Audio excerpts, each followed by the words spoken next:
कागल विधानसभा मतदारसंघातील जनतेने मला 6व्यांदा निवडून दिलं. त्यांचे आभार मानावेत तितके थोडेच आहेत. आणखी एक विधानसभेची निवडणूक लढवण्याची माझी इच्छा आहे.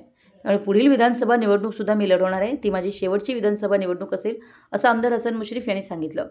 त्या निवडणुकीनंतर त्यापुढील लोकसभेची निवडणूक लढवून खासदार होणं व केंद्रात मंत्री होण्याचं माझं स्वप्न आहे असं ते म्हणाले. येथील विश्रामगृहामध्ये पत्रकारांशी अनौपचारिक गप्पा मारताना ते बोलत होते.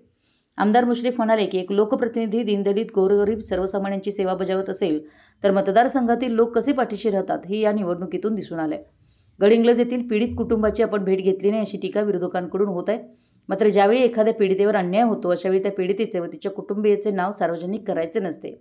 तसे झाल्यास समाजात त्या कुटुंबियांना त्रास सहन करावा लागतो आणि त्या पीडितेचं पुनर्वसन होण्यामध्ये अडचणी निर्माण होतात.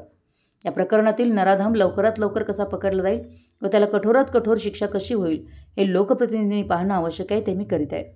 दूधगंगा डाव्या कालव्याला पणेरीजवळ भगदाड पडलंय. या कामासाठी 25 दिवसांचा अवधी लागेल. तर कॅनॉलला पाणी येणार नाही. त्यामुळे ऊस पिकाचं हजारो कोटी रुपयांचं नुकसान होणार आहे. त्यामुळे संबंधित विभागानं हे काम लवकरात लवकर पूर्ण करावं अशा सूचना आमदार मुश्रीफ यांनी दिल्या. तसेच यातून मार्ग काढण्यासाठी कारखान्यांनी या विभागातील ऊस लवकरात लवकर तोडून न्यावा याबाबतचं नियोजन कारखान्यांनी करावं असंही त्यांनी सांगितलं. महायुतीच्या जाहिरातीमध्ये अनावधानानं राजर्षी छत्रपती शाहू महाराजांचा फोटो राहून गेला असेल. राजर्षी शाहू महाराजांना बाजूला करणं हे आमच्या मनात देखील नाही. त्यामुळे चुकून राहून गेलेल्या फोटोबद्दल मी सरकारच्या वतीनं दिलगिरी व्यक्त करतो असंही मुश्रीफ यांनी सांगितलं. शक्तीपीठ महामार्ग कोल्हापूर जिल्ह्यामध्ये रद्द झालाय.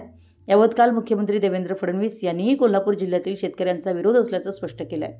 सांगलीपर्यंतच्या शेतकऱ्यांनाच जर महामार्ग हवा असेल तर आपण कसं नको म्हणणार. या महामार्गावरून पुढे गोव्याला कसं जायचं हे सरकारच ठरवेल असं आमदार मुश्रीफ यांनी कोल्हापुरात बोलताना सांगितलं. मराठी एस न्यूजसाठी कागलहून प्रशांत दळवी.